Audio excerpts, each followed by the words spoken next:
and today we are going to discuss about the key concept of STP, that is means आज हम discuss करने वाले हैं port states. Okay, states of STP इनको क्या बोलते हैं?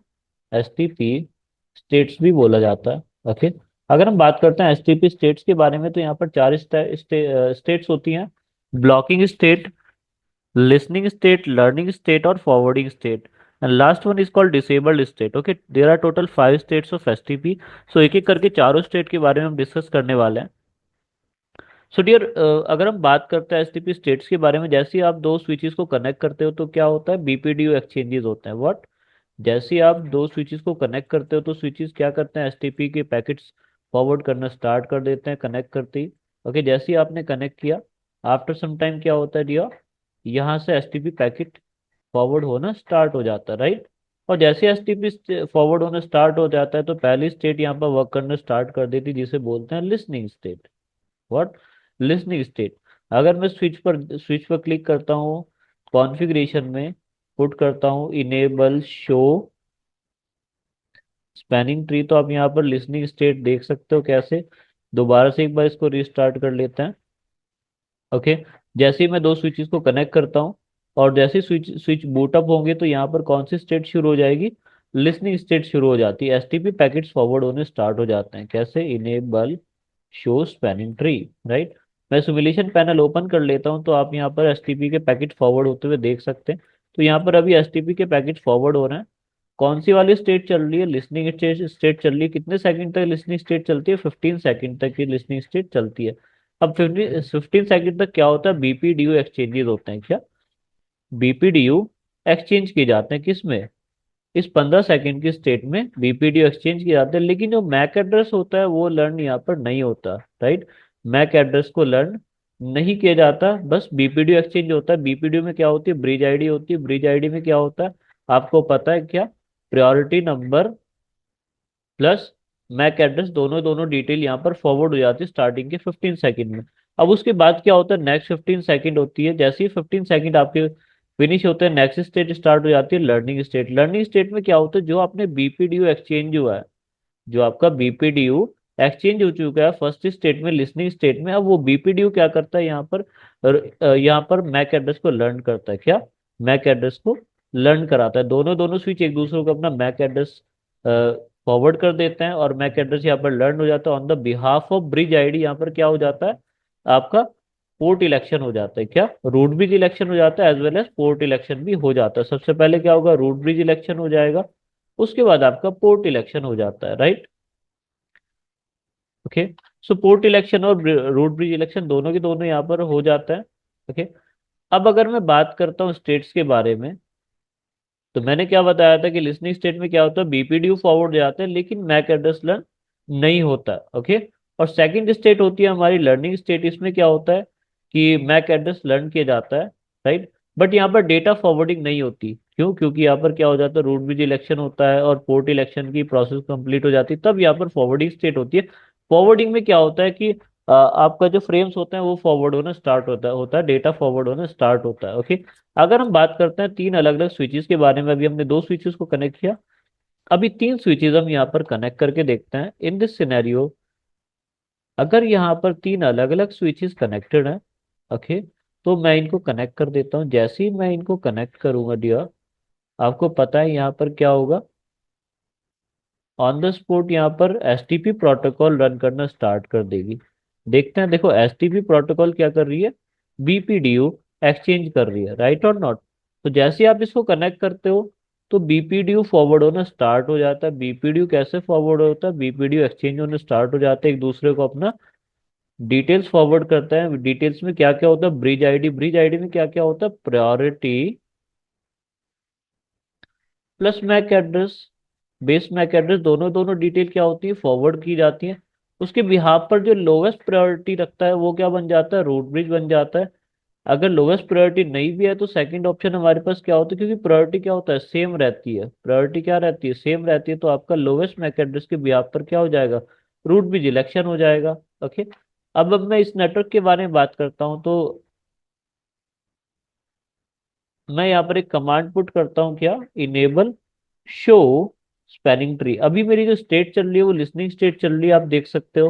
ओके, आफ्टर सम टाइम यहाँ पर कौन सी वाली स्टेट आ जाती है, लर्निंग स्टेट आ जाएगी, राइट। 15-15 सेकंड की स्टेट होती है, देखो आप देख सकते हो यहाँ पर क्या हो चुका है, लर्निंग स्टेट यहाँ पर वर्क कर रही है। ओके, तो इसमें क्या लगता है, थोड़ा थोड़ा टाइम लगता है, 15-15 सेकंड का टोटल यहाँ पर टाइम हमें लगता है किसी भी इंटरफेस को अप होने में। तो लास्ट क्लास में हमने देखा था क्या, रूट ब्रिज इलेक्शन हो गया, तो रूट ब्रिज इलेक्शन के बाद ये क्या बन गया था हमारा, कोई एक स्विच इनमें से रूट ब्रिज बन जाता है। चेक कर लेते हैं कौन सा वाला रूट ब्रिज है, इनेबल शो स्पैनिंग ट्री। तो जिस स्विच की दोनों दोनों आईडी सेम होती है वो क्या बन जाता है, रूट ब्रिज। तो आप यहाँ पर देख सकते हो रूट आईडी और ब्रिज आईडी दोनों की सेम है। और अगर आपको देखना रूट ब्रिज इलेक्शन कैसे होता है, तो डियर आप मेरी प्रीवियस वीडियो देख सकते हो जिसमें मैंने रूट ब्रिज इलेक्शन और पोर्ट रोल्स के बारे में पूरा पूरा कंप्लीट डिस्कशन किया हुआ है। आप एक बार लास्ट वाली वीडियो देख लीजिए। सो यहाँ पर मैंने क्या बताया आपको, रूट आईडी और ब्रिज आईडी सेम होती है तो क्या बन जाता है डियर, ये बन जाता है आपका रूट ब्रिज। तो ये करंटली आपका ये वाला स्विच क्या है, आपका रूट ब्रिज बन जाता है, राइट, रूट ब्रिज। और रूट ब्रिज बनने के बाद यहाँ पर बहुत सारी कैलकुलेशन होती है। कैलकुलेशन के बिहाफ पर यहाँ पर पोर्ट असाइन हो जाते हैं, जैसे कि लास्ट वीडियो में हमने देखा था कि ये दोनों पोर्ट क्या बन गए हैं, डेजिग्नेटेड पोर्ट बन गए। ये वाला पोर्ट हमारा रूट पोर्ट बन जाता है, रूट पोर्ट बन जाता है। और ऐसे ही क्या होता है आपका, अदर साइड का पोर्ट भी रूट पोर्ट बन जाता है। और इन दोनों के बीच में इलेक्शन जब होता है तो आप चेक कर सकते हो शो स्पैनिंग ट्री कमांड से, इनेबल शो स्पैनिंग ट्री। तो यहाँ पर क्या हुआ है, ये वाला पोर्ट डेजिग्नेटेड पोर्ट बन चुका है, this one is designated port, और ये वाला पोर्ट आपका बन जाता है अल्टरनेट पोर्ट या फिर block port. Okay, block port, ठीक है।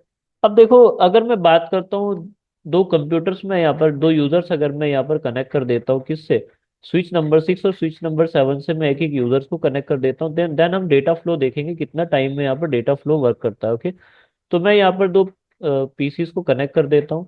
देखो अभी आप एक चीज यहाँ आप नोटिस करोगे, आप एक पॉइंट नोट करो कि ये वाला इंटरफेस अभी क्या है, ब्लॉक में है, मतलब ये लिंक आपका डाउन है, राइट, ये वाला लिंक आपका डाउन है। और ऊपर वाला लिंक एक्टिव है, ये वाला लिंक आपका ऊपर वाला भी एक्टिव है, राइट और नॉट। अगर मैं बात करता हूँ आपका PC2 से, अगर ये हमारा सोर्स है, ये हमारा डेस्टिनेशन है, यहाँ तक पहुंचने के लिए हमारे पास कितने पाथ हैं डेटा फॉरवर्ड करने के, या तो ये वाला पाथ है डेटा फॉरवर्ड करने के लिए, या फिर ये वाला पाथ है डेटा फॉरवर्ड करने के लिए। जब हमारे पास दो अलग अलग चॉइस मिली हुई है तो डियर आपको पता है कि नीचे वाली चॉइस आपकी अभी नहीं हो सकती, क्योंकि ये इंटरफेस अभी डाउन है, तो ऊपर वाला पाथ हमारा बाय डिफॉल्ट एक बेस्ट पाथ बन जाता है। ओके, अभी ऊपर वाला पाथ हमारा जब बेस्ट पाथ बन जाता है तो आगे हम एक बार इसमें डिस्कस करते हैं क्या, कि ऊपर वाले पाथ से सारा सारा डेटा इजीली फॉरवर्ड हो जाएगा। क्रॉस चेक कर लेते हैं कैसे हो रहा है डेटा फॉरवर्ड। स्विच पर जाते हैं, पीसीस पर जाते हैं, आईपी एड्रेस प्रोवाइड कर देते हैं 192.168.10.1। ओके, सो मैंने आईपी एड्रेस प्रोवाइड कर दिया, राइट साइड में भी एक बार आईपी एड्रेस प्रोवाइड कर लेते हैं 192.168.10.2। ओके, अभी मैं यहाँ पर पैकेट फॉरवर्ड करके देखता हूँ, तो पैकेट यहाँ पर फॉरवर्ड हो जाएगा, पिंग लिखता हूँ 192.168.10.2, और यहाँ पर डेटा पैकेट इजीली फॉरवर्ड हो रहा है लेयर टू नेटवर्क्स में। ओके, लेकिन अभी मैं क्या करने वाला हूँ, एक बार पैकेट को कैप्चर करके भी देख लेते हैं, डेटा पैकेट फॉरवर्ड की कंडीशंस भी देख लेते हैं कैसे कैसे डेटा पैकेट फॉरवर्ड हो रहा है। और मैं यहाँ पर लेबल भी लगा देता हूँ 192.168.10.1, 10.1, and this one is 192.168.10.2। Okay, चलो अब मैं यहाँ पर क्या करता हूँ, डेटा फॉरवर्ड करके देख लेते हैं। दोबारा से पिंग मैसेज जनरेट करता हूँ, आप देखोगे कि सारा सारा डेटा ऊपर वाले पाथ से फॉरवर्ड हो गया, राइट और नॉट। ऊपर वाला पाथ इजीली डेटा फॉरवर्ड कर रहा है, नीचे वाला पाथ आपका अभी किस कंडीशन में है, ब्लॉकिंग कंडीशन में है। ओके, देखो अब यहाँ पर एक क्वेश्चन आता है क्या, कि अगर मैं इस वाले इंटरफेस को एक रेफरेंस पॉइंट मान लेता हूँ क्या, let us assume this is our reference point, क्या ये है हमारा क्या रेफरेंस पॉइंट है। ओके, डेटा क्योंकि यहाँ से जनरेट हो रहा है, और आपको पता है वो डेटा ऊपर वाले पाथ पर फॉरवर्ड हो गया, राइट और नॉट। लेकिन अगर इनमें से कोई भी लिंक अगर डाउन हो जाए, अगर ये वाला लिंक डाउन हो जाए, तो ये वाला लिंक कौन सा है, ये मेरे इस स्विच से एक डायरेक्ट लिंक है, राइट और नॉट, क्योंकि डायरेक्टली कनेक्टेड है। अगर बाई मिस्टेक ये वाला लिंक अगर मेरा डाउन हो गया, तो इस पाथ को ऑटोमेटिकली अप हो जाना चाहिए, राइट और नॉट। अगर ये वाला लिंक हमारा डाउन हो जाता है तो इस पाथ को अप हो जाना चाहिए, फिर ये वाला पाथ आपको ऑटोमेटिक बेस्ट पाथ हो जाएगा, क्योंकि ऊपर का अगर लिंक डाउन है, डेटा फॉरवर्ड नहीं हो जा सकता, तो नीचे वाले पाथ से डेटा फॉरवर्ड होगा।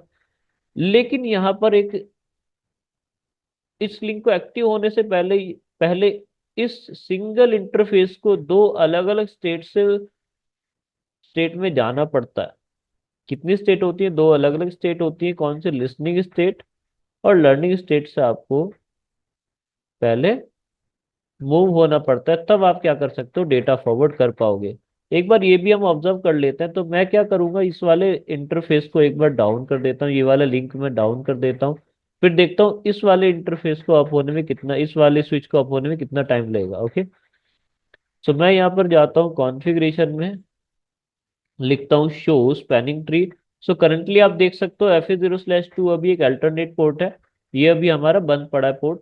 तो ऊपर वाले इंटरफेस को हम एक बार डाउन करते हैं, चेक करते हैं कैसे होगा। कॉन्फ़िगर टर्मिनल करता हूँ, कॉन्फ़िगर टर्मिनल इंटरफेस FA0/1। मैं जैसे ही यहाँ पर शट डाउन लिखूंगा तो नीचे वाला इंटरफेस जो हमारा दूसरे स्विच का इंटरफेस है वो किस मोड में चला जाएगा? आप देखोगे लिसनिंग स्टेट में चला गया, राइट और नॉट? आपका जैसे ही मैंने इसको डाउन किया, ये वाला इंटरफेस आपका किस मोड में आ गया? लिसनिंग स्टेट में। और कितनी सेकंड तक रहेगा ये? 15 सेकंड तक। अब अभी आप देखना इसका स्टेट चेंज हो जाएगा, अभी किस मोड में चला जाएगा? लर्निंग स्टेट में चला गया, राइट और not? Instantly after that it is in learning state, और फिर ये फॉरवर्डिंग स्टेट में मूव हो जाएगा। कितना सेकंड बाद? 15 सेकंड बाद ये फॉरवर्डिंग में मूव हो जाएगा। तो मैंने यहाँ पर टोटल कितना टाइम देखा, मैंने देखा कि टोटल हमें जो टाइम लग रहा है वो कितना लग रहा है? टोटल हमें लग रहा है लगभग लगभग इस इंटरफेस को बूट करने में लगा 30 सेकंड। 30 सेकंड। सो अगर मैं बात करता हूँ किसी डायरेक्ट लिंक के बारे में, क्या अगर कोई डायरेक्ट लिंक डाउन होता है,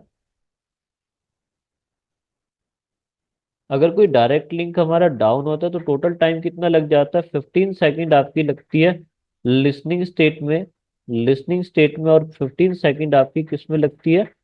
लर्निंग स्टेट में लग जाती है। ओके, 15 सेकंड किसको लगेगी? आपकी लर्निंग स्टेट में। सो टोटल टाइम कितना हो जाएगा? टोटल 30 सेकंड आपका क्या होगा? कन्वर्जेंस टाइम लग जाएगा। ओके, तो टोटल टाइम टेकन इस इंटरफेस को कितना होगा? अप्रोक्सीमेटली 30 सेकंड में ये इंटरफेस अप हो जाएगा। लेकिन व्हाट विल हैपन अगर आपका कोई इनडायरेक्ट लिंक डाउन है? अभी तो हमने ये डायरेक्ट लिंक डाउन किया, अभी एक बार इनडायरेक्ट लिंक डाउन करके देखते हैं कितना टाइम लगेगा यहाँ से अपडेट आने में। ओके, तो एक बार इनडायरेक्ट लिंक को हम डाउन करके देख लेते हैं। तो मैं स्विच पर जाता हूँ, वापस इस इंटरफेस को अप कर देता हूँ। Okay, interface F0/1, configure terminal, sorry, configure terminal interface F0/1, no shut down. So मैंने नो शट डाउन कमांड यहाँ पर पुट कर दी है। चलो, अब वापस इंटरफेस अप हो जाएंगे, 30 सेकंड दोबारा लगेंगे इसको अप होने में डियर। आप देख सकते हो मैं कमांड पुट करता हूँ शो स्पैनिंग ट्री। सो F0/1 अभी भी किस मोड में? लिसनिंग स्टेट में, राइट और not?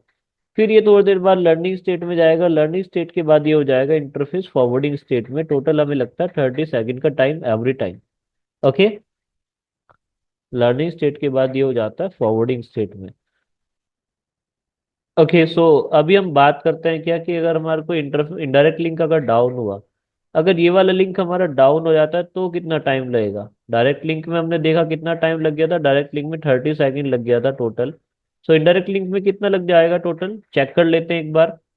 Okay, so indirect link में एक बार हम कंफर्म करते हैं, तो यहाँ से मैं इस इंटरफेस को डाउन कर देता हूँ। ओके, तो पहले से ही मैं यहाँ पे शो स्पैनिंग ट्री कमांड चला देता हूँ, शो स्पैनिंग ट्री, जो हमें कॉन्फ़िगरेशन दिखती रहे। ओके, सो इस इंटरफेस को एक बार डाउन कर देता हूँ मैं। कैसे हो जाएगा? Enable inter configure terminal, configure terminal interface F0/1, और मैं इसको कर देता हूँ शट डाउन। जैसे ही मैं इसको शट डाउन करता हूँ तो ये वाला इंटरफेस कैसे चला जाएगा? अभी यहाँ पर आपको कोई भी चेंज नहीं मिलेगा, राइट और नॉट?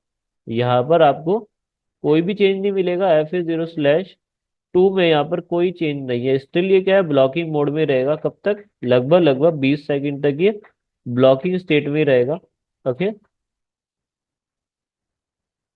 अब ये क्या होगा? लिसनिंग स्टेट में चला गया ऑटोमेटिकली। 20 सेकंड का हमारे पास वेटिंग टाइम आता है, उसके बाद ये किस स्टेट में चला जाता है, इनडायरेक्ट लिंक हमारा लिसनिंग स्टेट में, लिसनिंग स्टेट से क्या होता है, लर्निंग स्टेट में जाएगा, और लर्निंग स्टेट से क्या हो जाएगा, ये टोटल फॉरवर्डिंग स्टेट में फॉरवर्ड हो जाएगा। Okay, so it is in, मैं फास्ट फॉरवर्ड कर देता हूँ, तो फॉरवर्डिंग स्टेट में ये आ चुका है। अभी हमारा बेस्ट पाथ चेंज हो चुका है, पहले पहले हमारा बेस्ट पाथ ऊपर वाला था, लेकिन अभी नीचे वाला पाथ हमारा बेस्ट पाथ सेलेक्ट हो चुका है। Okay, this is our best path now. चलो, अब हम बात करते हैं किसके बारे में। ओके, सो अभी मैं बात करता हूँ किसके बारे में, कि इनडायरेक्ट लिंक में हमें टोटल कितना टाइम लग गया, चेक कर लेते हैं। तो इनडायरेक्ट लिंक में हमें कितना टाइम लगा, 20 सेकंड का तो वेटिंग टाइम था, फिर हमारी 15 सेकंड की लिसनिंग स्टेट और 15 सेकंड की हमारी क्या होती है, learning state. Okay, total consuming time कितना हो गया, 50 सेकंड हमारा लग जाता है। ओके, सो डियर, अगर मैं बात करता हूँ कि अगर हमारा कन्वर्जेंस टाइम इतना ज्यादा लग रहा है, कितना कन्वर्जेंस टाइम हुआ हमारा, कन्वर्जेंस टाइम आपने देखा दोनों स्टेट में कितना लग रहा है, more than 30 second, more than 30 second, जो कि बहुत ज्यादा माना जाता है। किसी भी नेटवर्क को आप 30 30 सेकेंड के लिए डाउन नहीं कर सकते, स्पेशली अगर आप किसी डेटा सेंटर में काम कर रहे हैं, तो डेटा सेंटर में तो आप उसको इतने टाइम के लिए बंद कर ही नहीं सकते, तो इसका भी कोई ना कोई सॉल्यूशन करना पड़ता है, कन्वर्जेंस टाइम आपका इतना कम नहीं होना चाहिए। ओके, सो अभी इस कन्वर्जेंस टाइम को कैसे रिड्यूस कर सकते हैं, हम इस कन्वर्जेंस टाइम को रिड्यूस कर सकते हैं by the help of RSTP protocol. Okay, so अगली क्लास में हम क्या करते हैं, RSTP प्रोटोकॉल को डिस्कस करने वाले हैं। ओके, सो तब तक आप देखते रहिए, हैव अ नाइस डे।